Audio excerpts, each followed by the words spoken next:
First at 5. From the University of Florida's College of Journalism and Communications, you're watching WUFT News. Welcome to WUFT News, First at 5. I'm Megan Hartnett. And I'm Jennica Clerveaux. Thanks for joining us. A war of words about the war in Ukraine. In Poland today, President Joe Biden vows Russia will never win.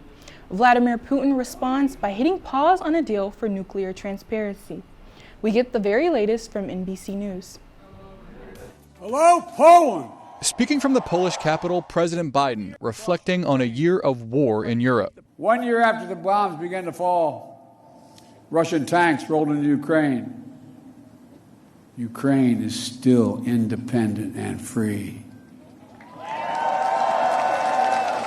Among the crowd of tens of thousands gathered at the Warsaw Royal Castle, some of the 1.5 million Ukrainian war refugees currently living in Poland. No one can turn away their eyes from the atrocities Russia is committing against the Ukrainian people. It's abhorrent. It's abhorrent. President Biden praising the bravery of the Ukrainian people and the resolve of the coalition of countries supporting Ukraine's defense. When Russia invaded, it wasn't just Ukraine being tested. The whole world faced a test for the ages. President Biden taking direct aim at Russia's president. President Putin's craven lust for land and power will fail. Ukraine will never be a victory for Russia. But earlier today, in a fiery speech from Moscow, Vladimir Putin vowing Russia will win the war, while blaming Ukraine's leaders and the West for his invasion.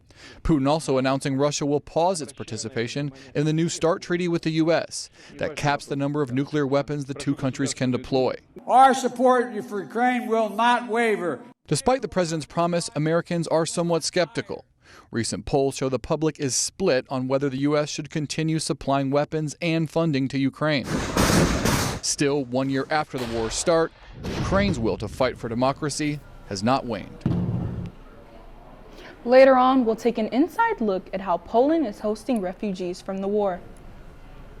The Gainesville Police Department's K-9 unit resumes regular duty after a month-long hiatus. WUFT's Camila Pereira joins us in the studio. Camila, why was the unit's operations paused? Well, Megan, GPD's K-9 unit faced a temporary suspension as it was restructuring its staff following an internal investigation after one of their K-9s attacked a man during a traffic stop last June.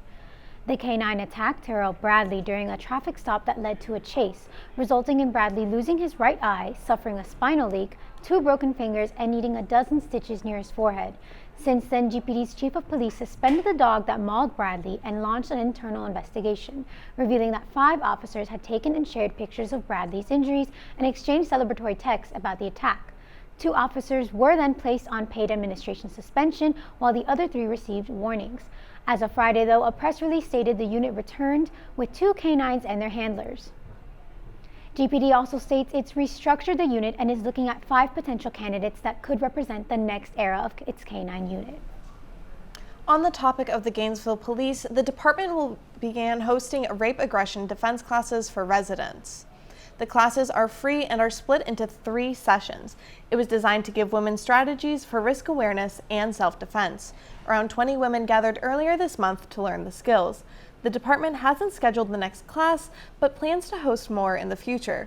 For the full story, visit WUFT.org.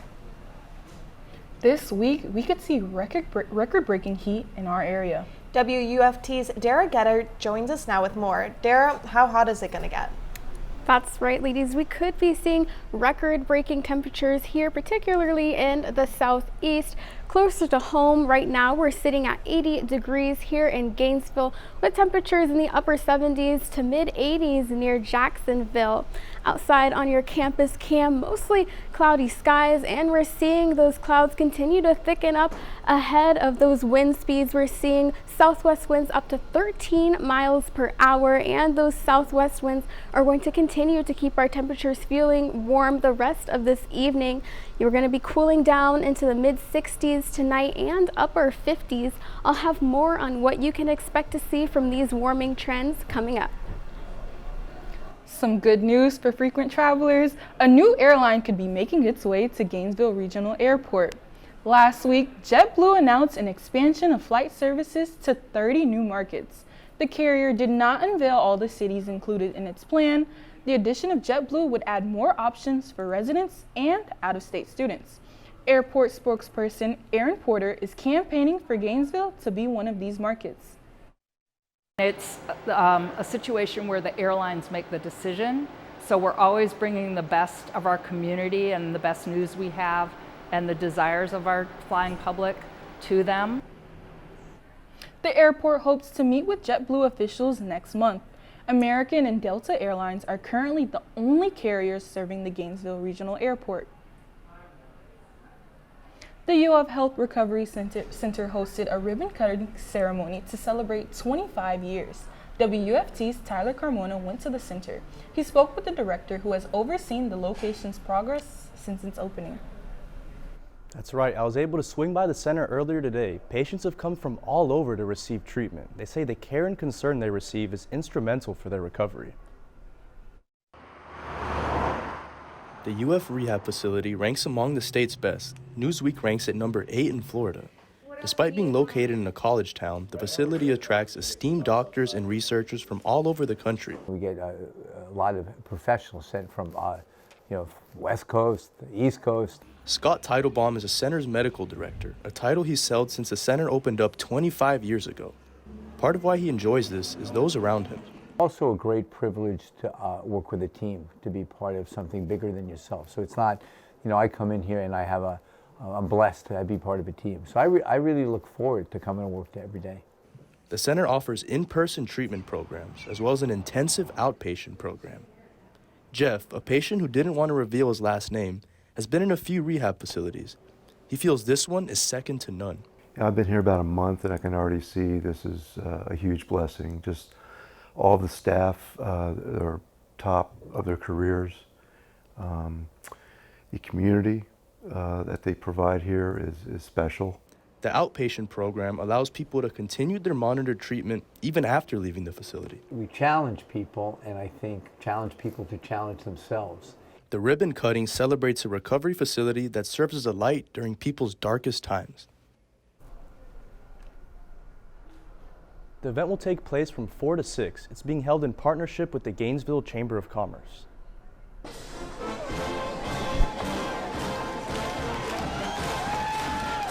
Today is Fat Tuesday, meaning Mardi Gras celebrations are hitting the streets of New Orleans.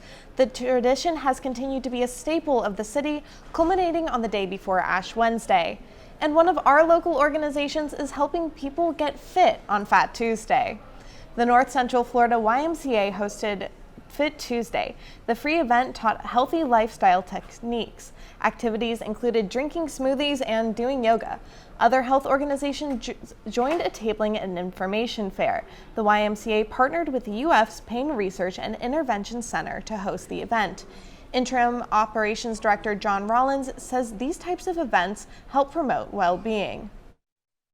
We would provide resources that will help support in the mental, the emotional, the physical, the overall well-being of the individual. These organizations hope to continue their partnership and make this an annual event. The Senate Health Policy Committee passed a bill that will help Medicaid patients moving forward. Senate Bill 112 was passed, allowing Medicaid patients to be exempt from step therapy. This now means patients can bypass less expensive therapy options. In return, it allows access to more expensive forms of therapy as needed. Such expensive forms of therapy includes drug therapy.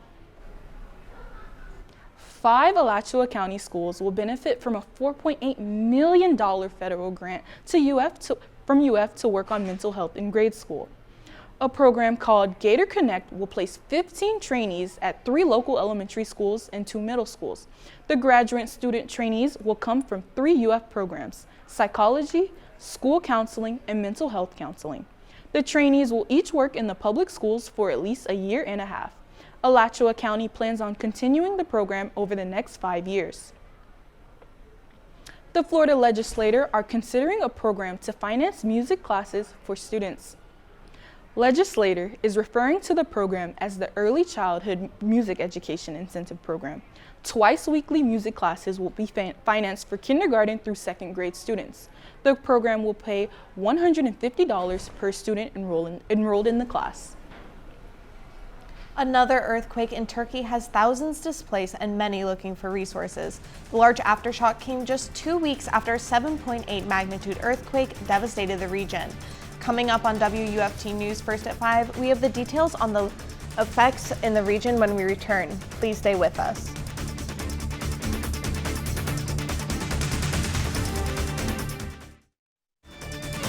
You're watching WUFT TV News. A second earthquake strikes the Turkey-Syria border. This comes just 2 weeks after a 7.8 magnitude quake killed more than 40,000 people. Thousands of less intense aftershocks followed, but yesterday's quake hit magnitude 6.3. Turkey reports at least 3 more deaths and hundreds of injuries. This Friday will mark the 1-year anniversary of Russian troops invading Ukraine, causing death and destruction and displacing millions of people. Among the women who fled across the border to Poland, some are finding a shared strength living together. NBC's Jay Gray takes us to a small city near the border in a place they call Mother's House. Outside, it looks like a typical suburban Warsaw home, but inside, it's clear this place is different. We ask, is it boy or girl? What is the size and what you need? Piles of clothes, rows of toiletries, a room full of food, a mountain of potatoes, dozens of car seats and strollers, donated supplies tucked into every closet, every corner of the house. It's not a shelter, it's home. It's a home for a very specific group. They call it Dom Matki, Mother's House, a safe place for Ukrainian refugees who are pregnant or moms with young children. That's the most important, that we would like to do it not for a moment, not just give money, but help those women for a long time. They can stay in the house for a full year, and everything here is free. This is the typical room. There are accommodations for 40 in the home. There's also a playroom, a laundry room, even a family library. This place has become my second home. But for Halina, there's a pain that lingers. The heartache of leaving her home, her family and friends. I was only planning on being gone for a few months. I was hoping to give birth to my third child when I returned to Ukraine, but the way it worked out, he was born in Poland. She still hopes to raise Yaromir in her homeland. I really want to go home, just like any mom. I am worried about my kids, for their well-being. That concern keeps her here, uncertain, like millions forced to leave Ukraine. When or if she'll go home. The weather has been pretty unpredictable lately, don't you think? No, I agree. 1 minute it's chilly, the next it looks like it's gonna rain. I don't even know what we should expect tomorrow. Well, I have an answer for you. We're going to be seeing near record-breaking temperatures by the end of the week, and we aren't tracking any rain, so those temperatures are really going to have time to skyrocket. I'll have what you can expect from the warming trend after the break.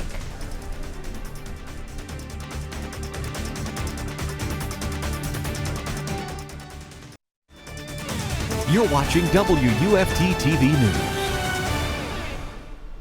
Outside on your campus cam, mostly cloudy skies, and we're continuing to see these clouds build up this evening. These southwesterly winds are going to move them into our area and keep these temperatures feeling pretty warm. Those wind speeds have slowed down quite a bit from what we saw earlier today, with wind gusts almost 30 miles per hour in Jacksonville. Right now, wind gusts in Gainesville and North Florida just shy of 25 miles per hour on average. This evening, those wind speeds are going to continue to remain breezy, and as they ease off into the overnight hours, we are going to see some areas of fog. Be prepared on your morning commute tomorrow. You could be seeing less than a quarter mile ahead of you, and you can see this fog is pretty widespread and dense in a lot of areas across North Florida. Tomorrow, you're going to be waking up to temperatures in the low 50s, your daytime high in Gainesville in the mid 80s. No rain in sight, as you can see that we're tracking here. And the Wednesday high temperature, 86 degrees, just shy of 4 degrees from 90, and we're only in February. On Thursday, those high temperatures looking the same in Gainesville and pretty similar in the surrounding areas. And if these warming temperatures continue to keep up, we could be breaking records on Friday. 87 is the forecast high, and the current record is 88, which was set on February 24th in 1962. The rest of this week, we're going to continue to see temperatures nearing 90 degrees, and with no rain on the forecast, those temperatures could really skyrocket by the end of the week. Back to you. I was so excited that Gator Baseball had their first series over the weekend. Were you able to go? No, I wasn't able to make it, but I heard it was a really good one. Yes, the Gators played very well. But if you stay tuned, you can find out more about what happened. You're watching WUFT TV News. Welcome to Tuesday Sport Talk with me, Talia Baia. Baseball season has begun, and I could not be more excited about it. According to the NCAA D1 baseball standings, the Gators are ranked 7th in the nation. Florida swept Charleston University in a 3-game series over the weekend. Ty Evans, a sophomore right fielder, recorded 4 doubles and 10 RBIs in the series. Another notable player is Jack Caglione. The 6'5" left-hander made his big pitching debut after spending a year and a half recovering from Tommy John surgery. Caglione was in the lineup at first base on Friday, designated hitter on Saturday, and served strictly as a pitcher on Sunday. During one stretch, Caglione threw 14 consecutive strikes. The Gators are now entering a home-and-home series against USF. The team will be traveling to Tampa to take on the Bulls tonight, and then will be hosting them tomorrow. Both games are set for 6 p.m. The Gator men's basketball team suffered its 7th SEC loss Saturday against the Arkansas Razorbacks. It has been quite a tough month for Florida. The team lost Colin Castleton due to a broken hand and have won only 2 games in February. With a 14-13 overall record, it will be an uphill climb for Florida to make March Madness. Next up, the Gators will be hosting Kentucky tomorrow night in the O-Dome. After sweeping the Gators last year, the Wildcats are looking to tally a second win over the Gators this season. On February 4th, Kentucky beat the Gators 72-67. The game is set for 7 p.m. There are multiple local boys high school basketball games happening tonight. Newberry currently holds a 22-6 overall record and will be traveling to Hawthorne for the Class 1A regional finals. The Hornets are on a 3-game win streak and defeated the Panthers on February 10th by just 1 point. Wildwood is also competing in the regional finals against Williston. The Wildcats are 20-7 while the Red Devils are 22-7 and are coming in on a 5-game winning streak. Next up, the Gainesville Hurricanes have earned an impressive 22-6 record, but will have to show up for the competitive semifinals game. The team will be facing Oakleaf Knights, who are 24-1 and are on a 19-game winning streak. Lastly, the Santa Fe Raiders will be taking on the Cocoa Tigers in the FHSA basketball tournament. All games are set for 7 p.m. The Hawthorne girls basketball team is facing the Ponce de Leon Pirates in the Class 1A state Final Four. The 13-5 Hornets defeated Newberry to advance to the semifinals. Meanwhile, the 20-3 Pirates edged out the J Royals 47-41 to face Hawthorne. Ponce de Leon will enter the matchup as the number 1 seed in Class 1A. Tip-off is set for 6 p.m. That's it for sports. Now back to Jennica and Megan. Thanks, Talia. Our last story tonight, a baby hippo is striding and swimming with her mom and looking as cute as ever. The pygmy hippo, Petunia, is a resident at the Metro Richmond Zoo. She is just 2 months old and started swimming with her mom, Iris. Zookeepers describe her as confident, brave, and spunky.